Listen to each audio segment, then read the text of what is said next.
திருமணம் செய்து கொள்ளுகிற பெண்ணுக்கான சுயமரியாதை திருமணம் அப்படின்னாரு. ஒன்று சமுதாயத்துக்கானது, ரெண்டாவது மொழிக்கானது, மூணாவது ஆண் பெண்ணுக்கிடையிலான மரியாதை. இந்த மூணு சேர்ந்தது தான் சுயமரியாதை திருமணம். அப்போ இது எல்லாமே சரின்னு சொல்லியிருக்கலாமேன்னா அன்னைக்கு சட்டம் இதை ஏற்றுக்கல.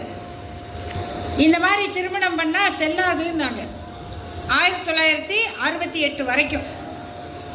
ஆனாலும் ஆயிரக்கணக்கான திருமணங்கள் நடந்தன. சட்டமே செல்லாதுன்னா கூட பரவாயில்ல, நாங்கள் இப்படி தான் திருமணம் பண்ணிக்குவோம்.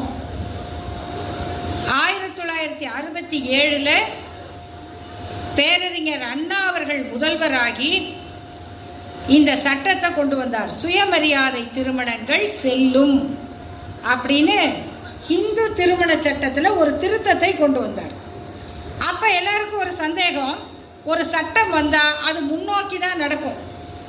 68 இப்போ நாங்கள்லாம் அதுக்கு முன்னாடியே பிறந்துட்டோம். அப்போ எங்கள் அப்பா அம்மா கல்யாணம் செல்லுமா செல்லாதா?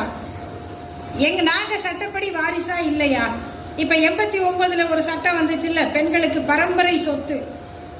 அது வந்த பிறகு தான் நிறைய பேருக்கு தெரியும். ஒரு தம்பி மேடம் பெண்களுக்கு சொத்துரிமை இருக்குதானேன்னு கேட்பார். ஆமாங்க.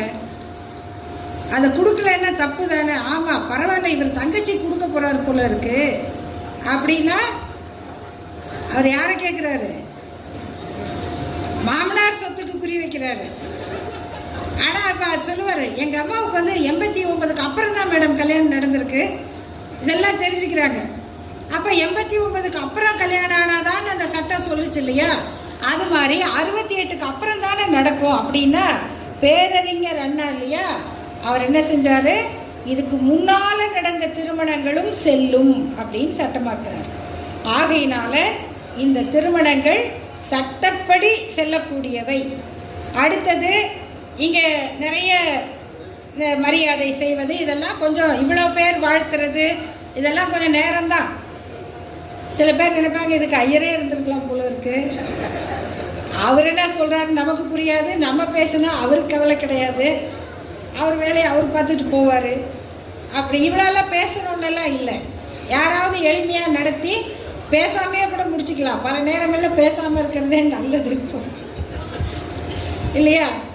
பேசலாம், ஒரு கொஞ்சம் பேர் பேசி கொஞ்சமாக பேசி அதோட ஒரு அரை மணி நேரத்தில் கூட இந்த மணவிழாவை முடிக்கலாம். இது நம்ம வசதிக்கு ஏற்ப மாற்றக்கூடியது. அடுத்தது இப்போ தாரவாத்து கொடுத்துட்டா கேட்க முடியாதுன்னு சொன்னாங்கல்ல, இப்போ இவங்களுக்கு ஒரு கோபம் வருதுன்னு வச்சுக்கோங்க, அவங்க கேட்கலாம். யார்? அம்மாடிஸ் எல்லாம் கேட்கலாம், ஏங்க நீங்கள் என்ன கல்யாணம் பண்ணீங்க, என்ன முறையில் பண்ணீங்க, அப்போ நீங்கள் எப்படி செய்யலாமா அப்படின்னு கேட்கிற உரிமையை இந்த திருமணம் கொடுக்குது. அதுதான் ரொம்ப முக்கியம். இன்னைக்கு அவங்க படித்தவர்கள், அவங்க குடும்பங்களை பற்றி சொல்லணும்.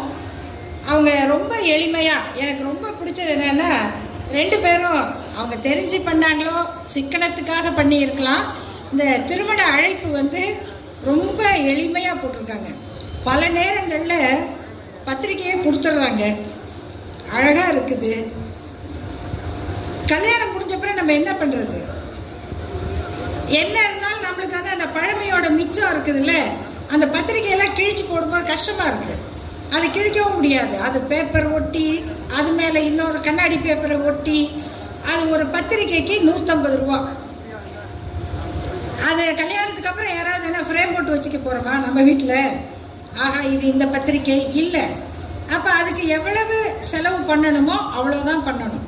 அவ்வளவு அழகாக அடிச்சிருக்காங்க. ஆனால் இன்னொன்று அவங்க செய்திருக்கணும்னு நான் நினச்சது, அவங்க எல்லாரும் படித்தவங்களாக இருக்காங்க, ஆனால் யாருமே அந்த பட்டத்தை போட்டுக்கல. இது ஒரு அடுத்த நிலை. இது அடுத்த நிலை. அவங்க மணமகள் பிஇ படிச்சிருக்காங்க, மணமகன் பிஹெச்டி பண்ணிக்கிட்டு இருக்காரு, பொண்ணோட அப்பா என்ஜினியர், அம்மா பட்டதாரி ஆசிரியர், மணமகனுடைய அப்பா அவரும் என்ஜினியர், அம்மா பிபிஏ படிச்சிருக்காங்க, பொண்ணோட அண்ணன் பிஇ படிச்சிருக்காரு, அவங்க மனைவி டாக்டர், இதெல்லாம் வந்து நம்ம போடணும். ஏன்னா ஒரு தலைமுறைக்கு முன்னால நம்ம பெற்றோர் நம்ம தாத்தா பாட்டியோட பேருக்கு பின்னால வந்து வெறும் ஜாதி பட்டம் தான் இருந்துச்சு இல்லையா? அவங்களுக்கு வேற இந்த தகுதியெல்லாம் அப்ப இல்லை. அவங்களுக்கு அறிவு இருந்துச்சு, ஆனா அவங்களுக்கு படிப்பு இல்லை.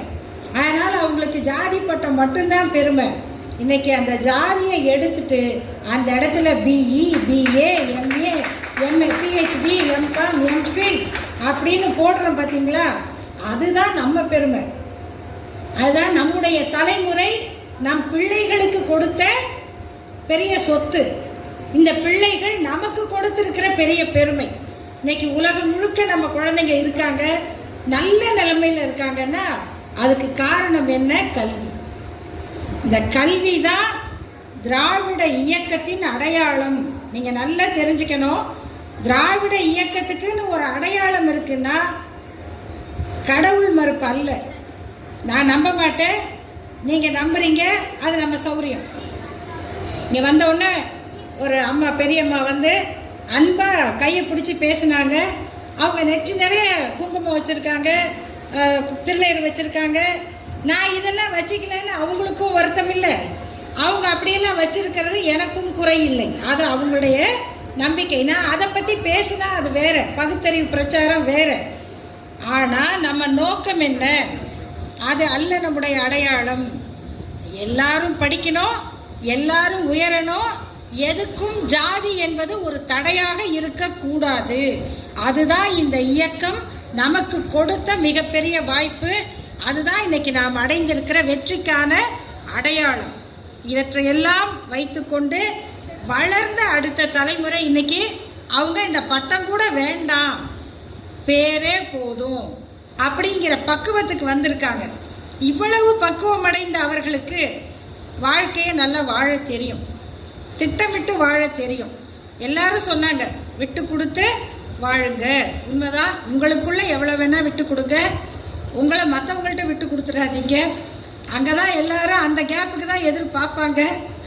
ஏன்னா நம்ம ஊர் ரிமோட் கண்ட்ரோல்லாம் ரொம்ப பயங்கரம். ஒன்று பையனை இங்கேருந்து கல்யாணம் பண்ணி அமெரிக்கா அனுப்பிடுறாங்க. அனுப்பிட்டு நம்ம எந்திரிச்சோமா, காஃபி போட்டோமா, ஆஹா, ஏய் இப்போ அங்கே என்ன மணி இருக்கும், ஏன் ஃபோன் போடு, ஃபோனை போடுறது. எப்பா என்னப்பா பண்ணுற? அங்கே சாயங்காலம் 7 மணி. அவர் சொல்கிறார், அம்மா இப்போ தான்மா ஆஃபீஸ்லேருந்து வந்தேன், துணியெல்லாம் வாஷிங் மிஷினில் போட்டுட்ருக்கேம்மா. நான் சொன்னேன்ல நம்ம பையங்கள்லாம் நல்ல பசங்க, அவங்களுக்கு எல்லாம் தெரியும்.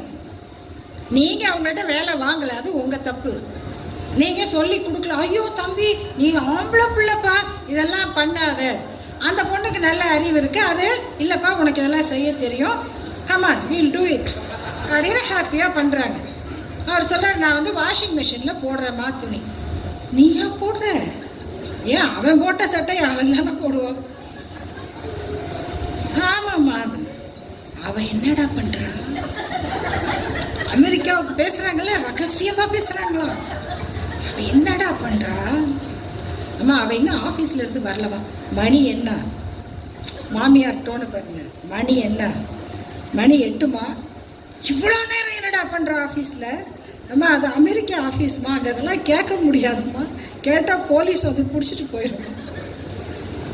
இப்பெல்லாம் விட்டுறாதரா, இப்பயே அடக்கி வை. இவங்க அடங்கி போய் கடைசியாக இந்த கன்விக்ட் வார்டர்னு இருப்பார் ஜெயிலில், அவரும் கைதி தான். ஆனால் புதுசாக வந்த கைதியெல்லாம் அவர் தான் ஒரு வாங்குவார். அந்த மாதிரி இந்த அம்மா சீனியர் கைதி சும்மா இருக்காம புதுசாக வந்த பொண்ணை இங்கேருந்து ஏற்றி விடுறது. சரி இப்போ பையனோட அம்மா தான் நினச்சிக்காதீங்க, இன்னொரு அம்மா இருக்காங்கல்ல, அவங்க அதை விட சூப்பர். அவங்க காலையில் ஃபோன் பண்ணுவாங்க. இங்கே ராத்திரியா, அங்கே காலையில் ஃபோன் பண்ணி, ஏம்மா நீ என்னம்மா பண்ணுற? அம்மா அப்புறம் பேசுகிறேம்மா. ஏம்மா பேசக்கூட நேரம் இல்லையாம்மா? இல்லைம்மா இப்போதாம்மா பிரேக்ஃபாஸ்ட்லாம் பண்ணேன், பேக் பண்ணிகிட்டு இருக்கேம்மா. அம்மா எல்லாம் நீயே செய்கிறியாம்மா? இவ்வளோ வேலை செய்கிறியா? அப்படி இந்த வச்சுட்டு இந்த பக்கம் இன்னொருத்தருக்கு ஃபோன் பண்ணி, என் பொண்ணு எவ்வளோ வேலை செய்கிறா தெரியுமா? இப்படி இந்த ஃபோன் கனெக்ஷனை கட் பண்ணாலே நிறைய பேர் நல்லா இருப்பாங்க, நிறைய பேர் நல்லா இருப்பாங்க. நாம இதெல்லாம் தான் பண்பாடு கலாச்சாரம் நினைச்சு களிமண்ணை தூக்கி மண்டையில பூசிக்கிட்டே இருக்கோம்.